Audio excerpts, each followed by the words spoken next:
Welcome to another live session of Owner Finance Your Way to Freedom, one note at a time. I am your host. My name is Dan Diaz. And for those of you who don't know me, I was born in Mexico City. I was raised in San Antonio, Texas. I began my real estate investing career in November of 2015. And my first deal just blew me out of the water. It generated me $80,000 in upfront profit and created a monthly cash flow of almost $400. And guys, I was absolutely hooked. Now I mostly raise private capital to fund owner finance transactions. I teach seller financing as an acquisitions tool. And I do try to buy as much land, single family homes, and small commercial assets as I can get my grubby little hands on. I consider myself an owner finance fanatic. On a personal level, I love a good dry red wine, stiff scotch, cold beer, good company, international travel. I love my international travel. My wife and I, we got to go last year to South Africa, and that was amazing. Obviously, because of the pandemic, we can't do much of that, but that's okay.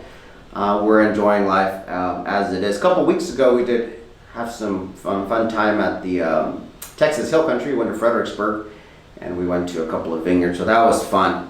No kids. We've been married for 3 years. We do have a pet. He's a red heeler. But anyways, that's enough about myself.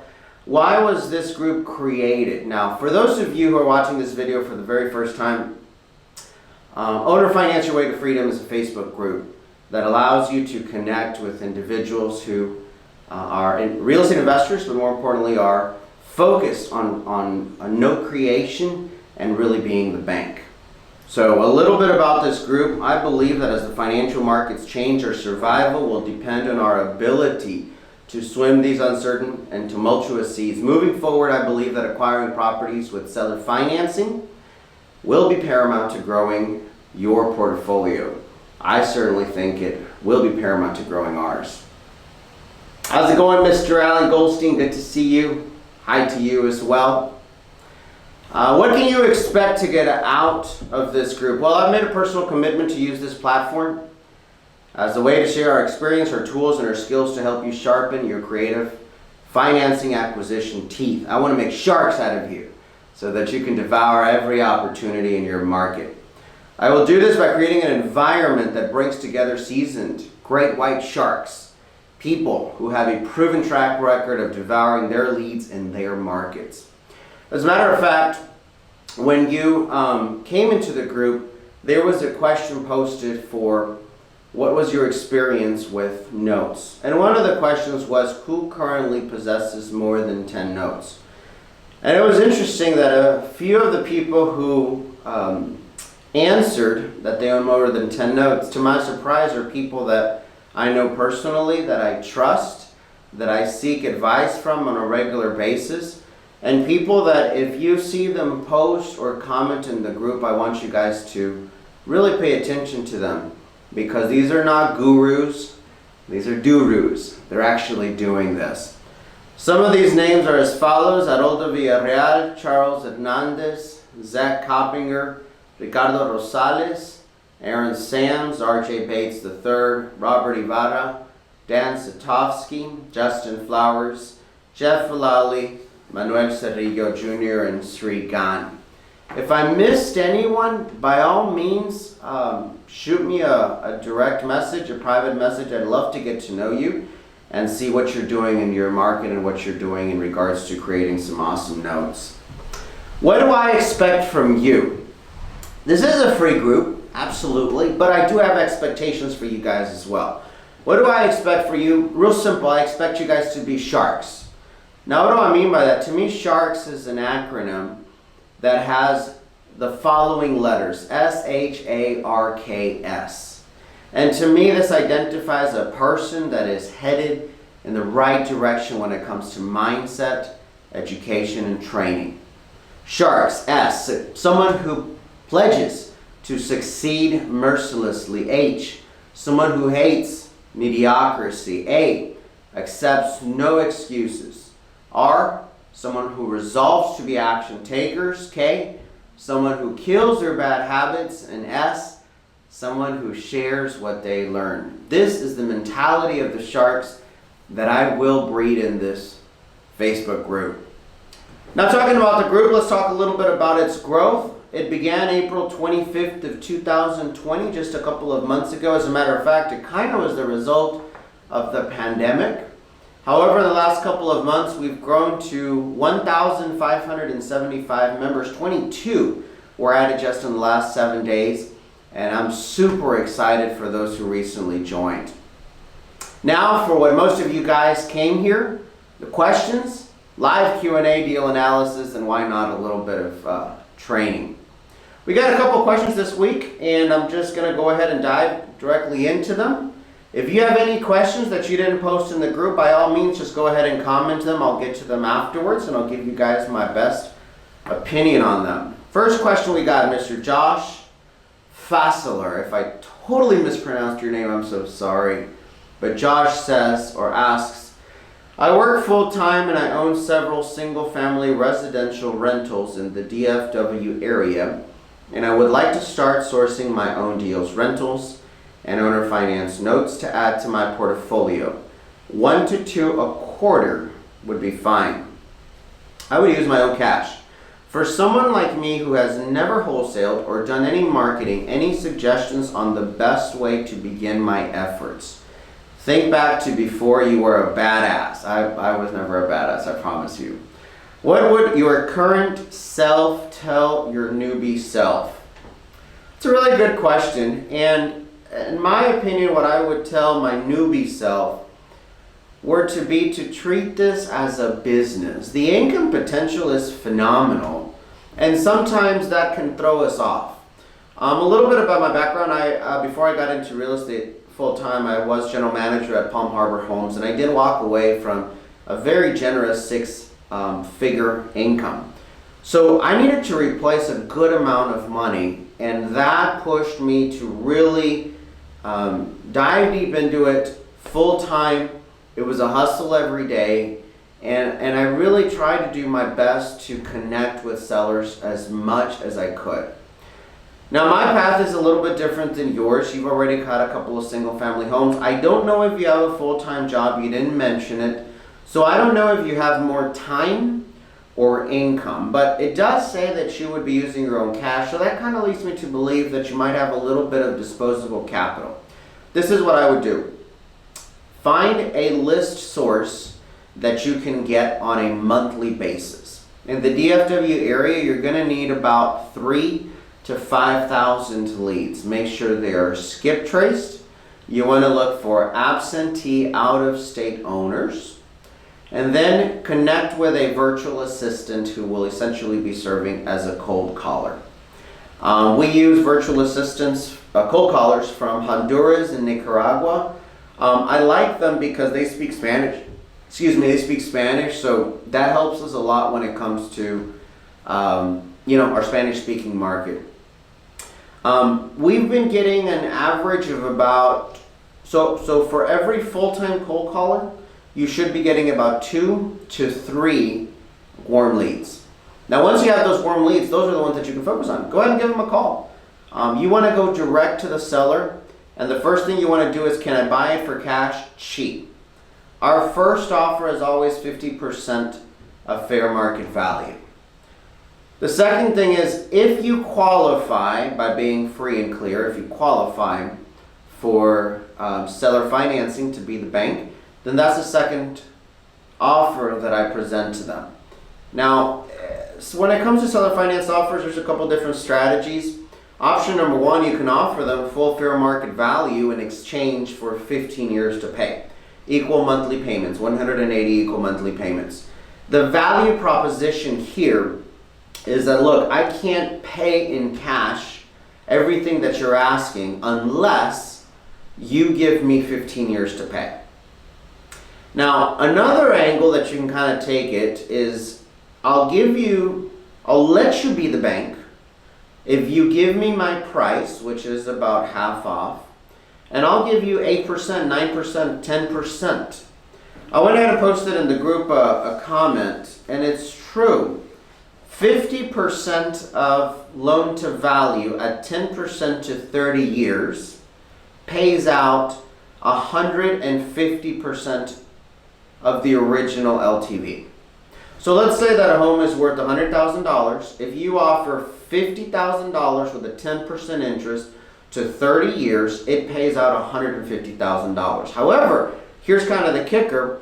The monthly payment and the total payout is the same, pretty much, as if you were to pay 100% the $100,000 that the property is worth at 3.3% to 30 years. So it just kind of matters what kind of makes more sense to the seller. If you give me 30 years to pay, I'll give you 100% of what the property is worth. I'm going to need 3% interest rate. I'm sure you do that all day, every day, twice on Sunday. On the other hand, if you see that they're not too squimmerish about the $50,000 or the half price offer that you give them, go ahead and say, I'll let you make 8%, 9%, 10% on your money for 30 years. That's going to give you 50% more than what you were asking. That's how valuable time is to me. So, bottom line, to kind of recap, what I would do, I would use some of the capital that you've got set aside, because it sounds like you've got a little bit of capital. Go ahead and purchase 3,000 to 5,000 lists on a monthly basis. Make sure they're skip traced. If you want to know where we get our lists, a lot of our lists, they come from Empower Solutions. Steve Neville, he's the owner. He's a real good buddy of mine. His leads are strong. Hit me up on the DMs later and or the comments, and I'll go ahead and give you guys a link to that. Hire a VA. You shouldn't pay more than $5, $6 an hour for a quality VA overseas. Make sure they call full time, and all you want them to know really is, does the phone number work? Does the seller want to sell? And gather some basic information. You should be getting about 2 leads a day on your Podio or inbox.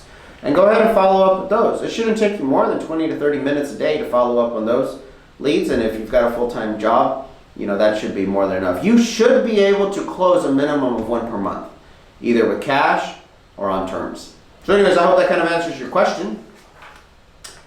I hope to see you put in practice and, give us some feedback on it. Jesse Bondak, when marketing your owner finance deals to buyers, what is the process? What questions can you ask or can't you ask to pre-qualify them?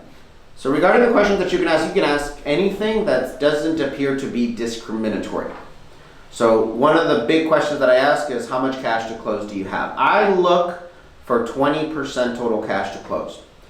If they don't have it exactly on the button, that's fine. If they have at least 10%, if they don't have at least 10%, this is not the right home for them. But I ask for 20% total cash to close. If they say they have 20% total cash to close, I go ahead and send them directly to the RMLO, where they're going to gather more information in regards to getting an application, getting supporting evidence, and preparing your origination at that point. Now, when marketing for owner finance buyers, what's the process? Bandit signs, Facebook group ads. It doesn't have to be ads. Facebook Marketplace and Facebook groups. Offer up 5 Mile Craigslist. The initial ad needs to be real simple. 3 bedrooms, 2 baths, owner financing available, requires $30,000 to close. Call me if you have the money and you're ready to go. And put a phone number. Now here's a pro tip. If you put that phone number, and it's a phone number that you answer, you are going to get bombarded for days. Your phone is going to be ringing off the hook. So you got to figure out some sort of way to filter through everyone. So I'm going to share with you what we do. Go to our website called livecomm.com, Livecomm, livecomm.com. Mitch Stevens owns this site. He went ahead and helped develop it. He's a good friend of mine, and I don't get a penny for this, but that's just what we use. So the phone number that you're going to be using is going to be a LiveComm number. Now, the way you're going to set up the LiveComm number, nobody's going to answer on that number. It's going to be a 24/7 recorded message, and all it's going to do is it's going to capture the phone number, and it's going to give them all the information regarding the home. During the recording, that's when you put the address. That's when your little recording is going to say something like 3 bedrooms, 2 baths, 1,600 square foot home, Northeast DFW, Northeast San Antonio. This is the address. It's a ranch-style home built in 1975. Roof was replaced 7 years ago. Foundation is good. We're asking for $180,000. We are going to need, $30,000 to close this transaction. If you have this money, what I want you to do is go check out the neighborhood and the home. If you like the neighborhood, you're going to find on the door another phone number to our agent, which you can call. If you don't have an agent, that number can be like your actual cell phone number. Now, the reason it's important to set it up that way is because you're going to be weeding people. If somebody doesn't have the cash to close, they're never going to go look at the address. So they're never going to find that other number that actually dials you or your agent. So that's a super cost-effective way to weed through your leads. Now, what happens with all of those captured telephone numbers, because a lot of people are going to be calling them? You can now text them. That's what livecom.com allows you to do. So the next time that you get another home that maybe only requires $20,000 cash to close, you go ahead and blast that list of people and you tell them, new home available, $150,000. We only need $20,000 to close. To hear a 24/7 recorded message, go ahead and call this number. And that's going to be a LiveCom number. That number is then going to have the information on the other house, and it's going to loop them into an endless cycle. But most importantly, it's going to prevent you from being bothered by people who don't have the cash and haven't checked out the home. So anyways, Jesse, I hope that kind of helps you out.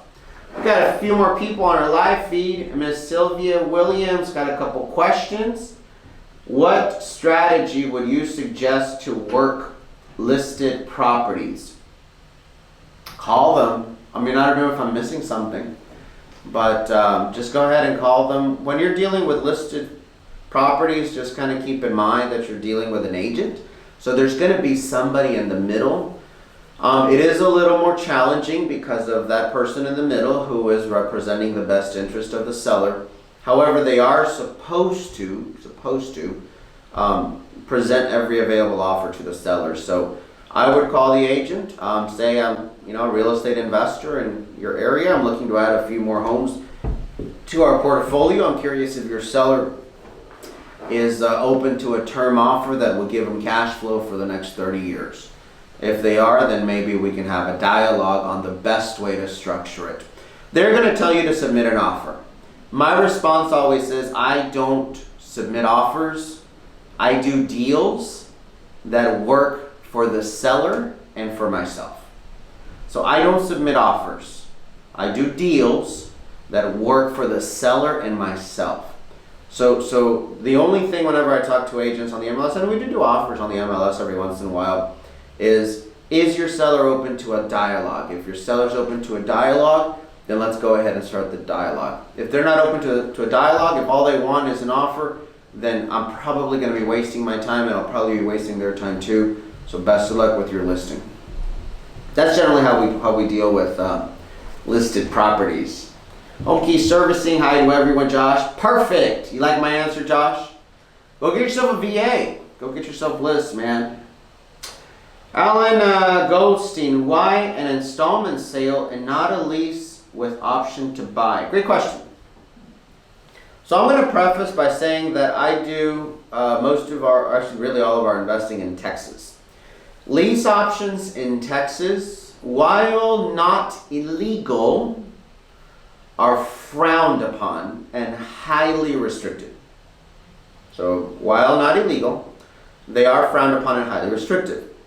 I could do an option to buy, and there are certain tax advantages to doing that. Personally, I'm not afraid of selling on owner financing. I'm not afraid because Texas is a non-judicial state. I can foreclose in as little as 41 days, and it'll cost me about $975 with the right attorney. So I am not afraid of giving them the deed on day one, collecting a down payment, and making them owners from the beginning. People love the feeling of ownership.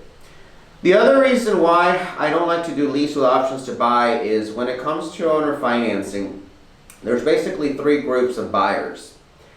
And leases completely ignore one group. I'm going to talk about all three, but they completely ignore one group. The second group it's kind of on the fence. And the third group, they're not always very successful. So let me explain. The three groups that owner finance, that are owner finance buyers, is those who don't have a social security number. By the way, that's about 65% of our portfolio.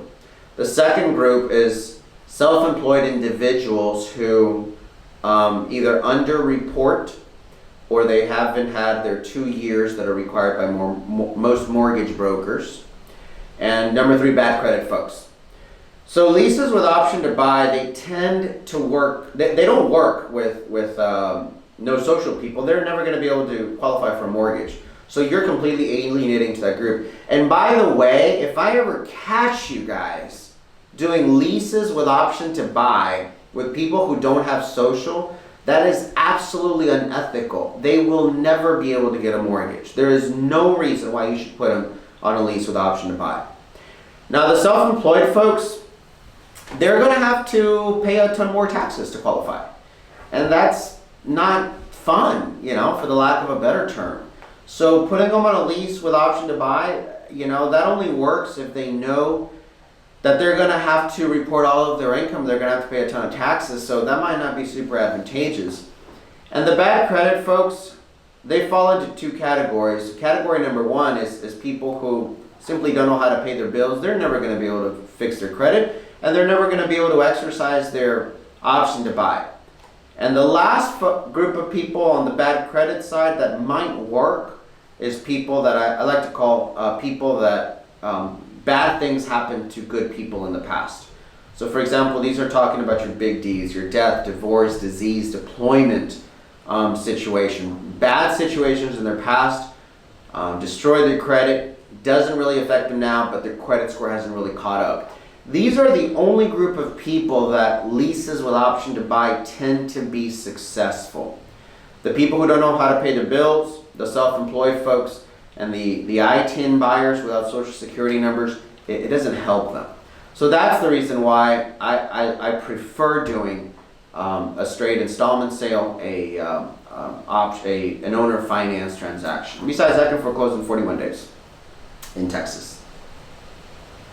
Isabella, she wants to know, closing attorney for creative financing in Dallas, Fort Worth area. Look up Alan Seschker and also Scott Horn. Those are both great attorneys. They both have title companies and they can help you out. So Alan Seschker and Scott Horn. I think I posted it on the comments section in the group. Dennis has a question. Anyone that is looking for development deals with owner financing? Sure. Post them in the group. Be happy to take a look at them. Philip Placencia. He's got a real good question. I really like that you're asking these kinds of questions because I've seen your growth and I know that you're doing really good. It says, we've been super blessed and I've been thinking of ways to give back. Curious. What do y'all do to give back to your community? Do you volunteer your time? Do you give to charity? I think everyone can answer the question individually, and I think the answers are going to be different. I'm just going to share with you what we do. We do tithe. 10% of our gross income does go to the charity of our choice. In addition to that, I do personally volunteer an average of 70 hours per month to make sure that I can personally help the community. A lot of the folks that I'm able to help, for example, they don't know how to read and write, so we're able to help them in that regards. And it does have a spiritual focus. If your church or your spiritual connection doesn't have that, volunteering your time through a charity, I think, is something that you should definitely think about. And the third thing that I personally do on a regular basis is at least once a day, I try to give something to someone. It's usually a small token, something to someone, and I don't let them know that it was me. It's my way of throwing to the universe good vibes. I'll give you an example of today. I was at Subway, and there was somebody behind me. I went ahead and paid for their lunch. It was about $7, but I told the lady to tell them, hey, this is your lucky day. This one's on the house. So she didn't know that I had paid for it, and I was totally okay with that. and she got a free lunch, and I could tell what she was eating, and she was just feeling good because it was like a small lottery winning for her. And I know it wasn't much, but those things make me feel good. They throw great positive vibes to the universe, and I think if you guys start doing that, you'll see that it works really well. So I hope that kind of answers your question, Mr. Phillip. Hoven's got a question. Anyone able to negotiate the reinstatement amount with a bank? I haven't. I don't know if other people have. My general experience with banks when it comes to reinstatements is they're kind of fed up with the default. They're fed up with the homeowner. And for that reason, unless you're writing a check for the entire reinstatement amount, they're really not interested in any kind of negotiations. They've probably already attempted to do negotiations with the seller before you got there, and the seller probably defaulted on a lot of them. So there's no trust, anymore.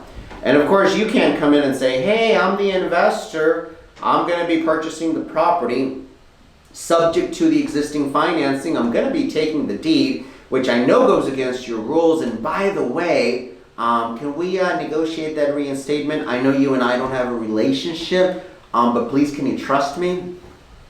That's kind of the way it works from the bank's perspective. So I haven't been successful. If somebody else has been successful, go ahead and shoot out some comments.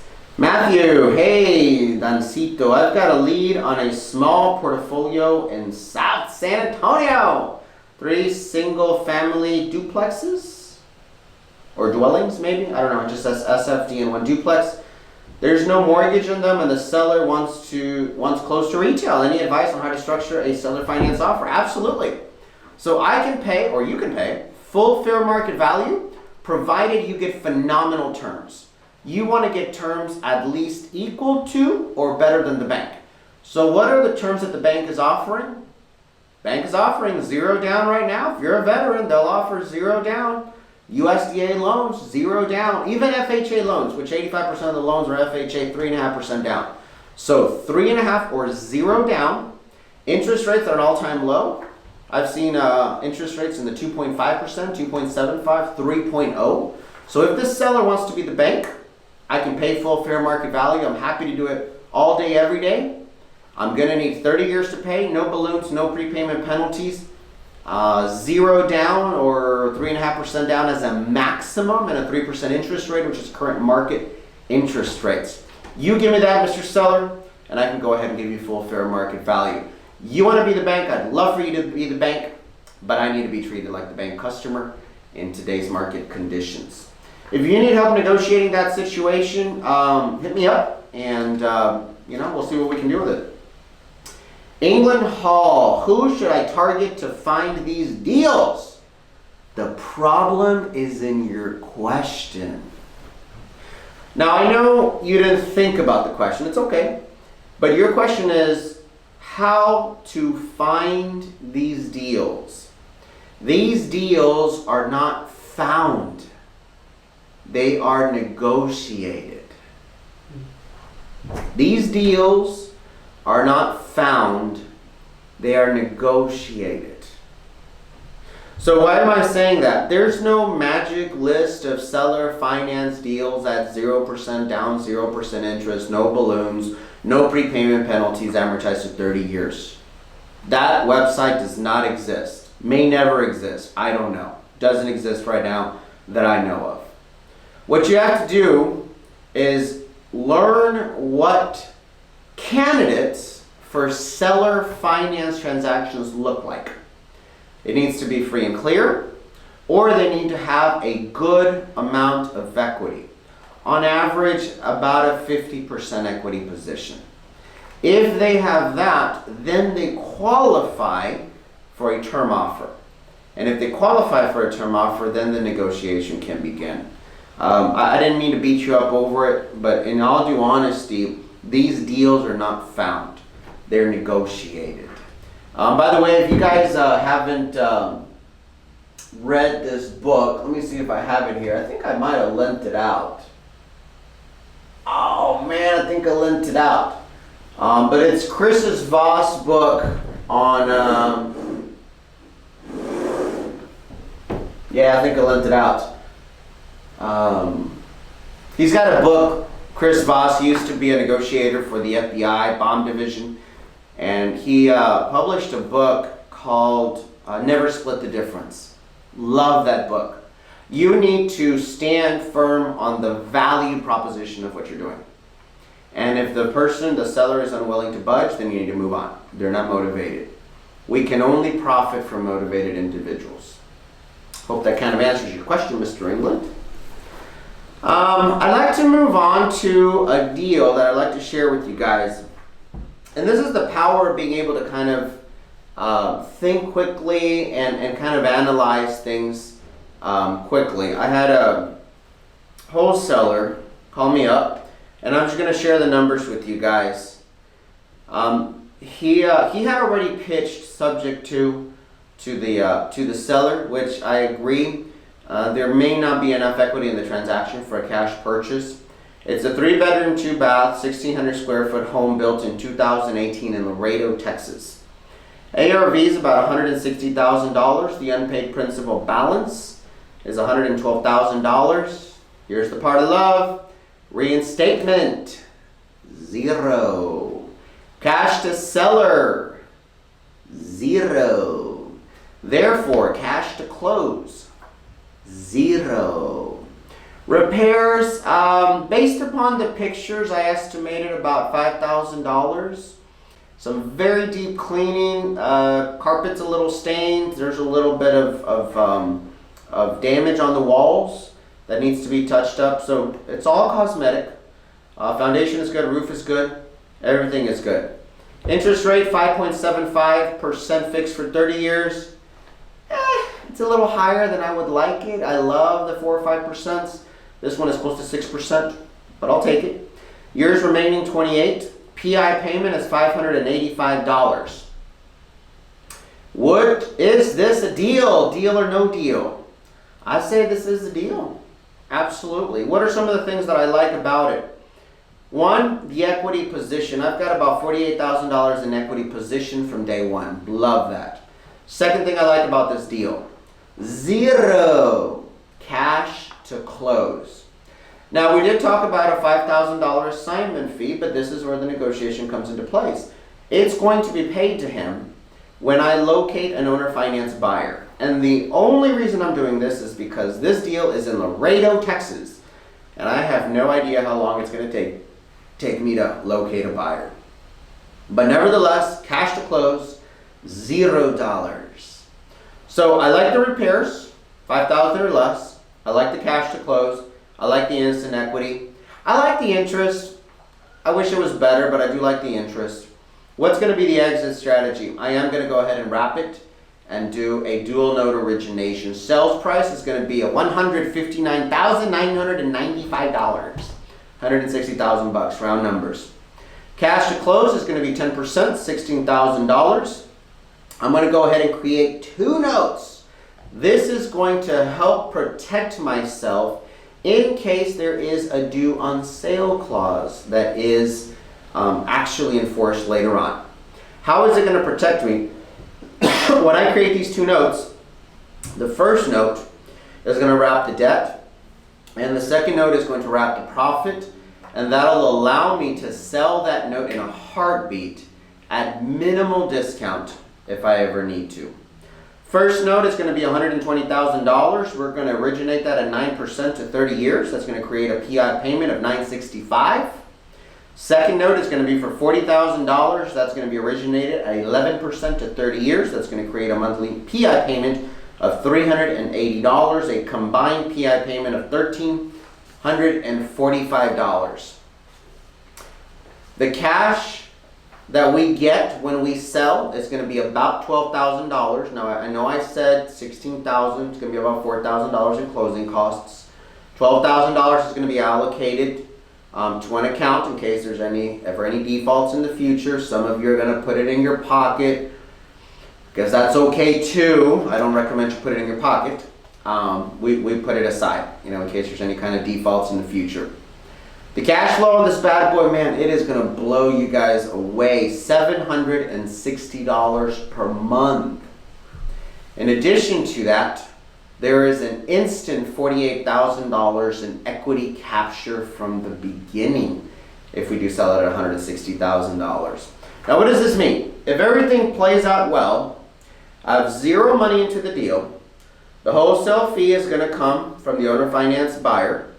We're going to be cash flowing $760 per month. And that means, I did the math, $273,600 is going to be generated from zero money out of pocket. Guys, I'm not a fan of subject to, but I like this one. This is a very, very good deal that we look forward to doing more like this in the future.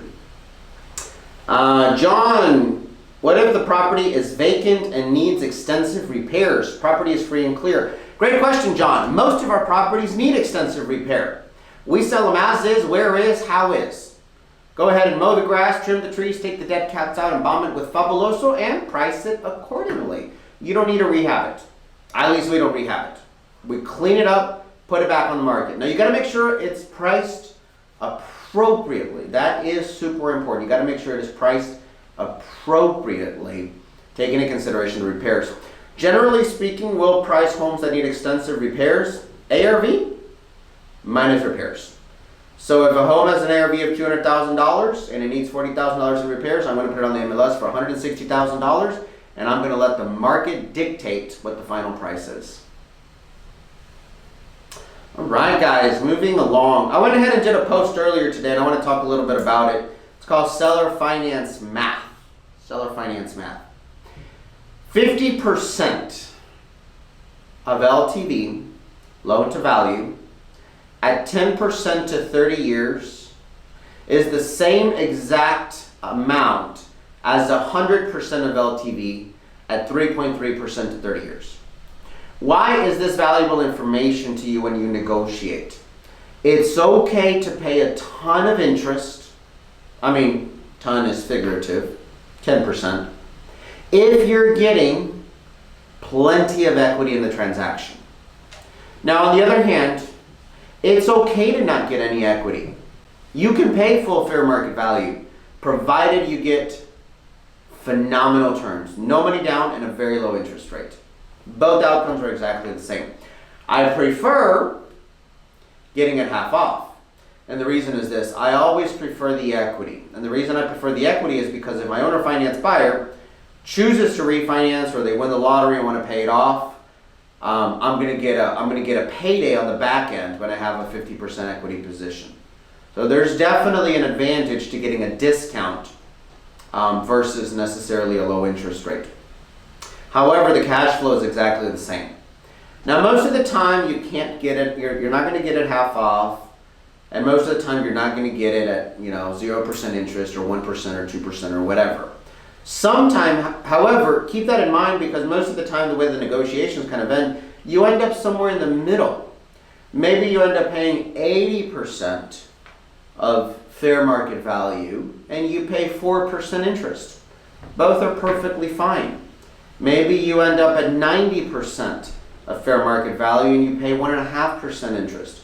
Both are fine. Maybe you end up at 60% and you end up paying 6% interest.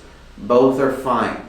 As long as there is a balance between the equity that you're getting and the interest that you're paying, you're going to do okay. And always, always, always, always fight no money down. There is absolutely no reason why you guys should be putting any money down. And this is the reason why. Why do retail buyers put money down? Real simple. They only have one source of income. You guys are real estate investors. You guys are companies. You guys have multiple sources of income. There's absolutely no reason why you should be having to put any money down. We very, very, very, very rarely put any money down. And if we do put money down, it's no more than 3.5%, because that is what the banks are asking today. I hope you guys have enjoyed this session. I know I have. It's been an absolute pleasure. For those of you guys who logged in, thank you so much. I want to see you guys do some offers. For those of you guys who are watching this video, please invite your wholesalers, your flippers, your rehabber friends have them join the group and take advantage of this opportunity. Again, it's my goal and my pleasure to be with you guys every Monday at 5 p.m. I hope you guys have a great day, and I hope you guys have a prosperous week. Take care.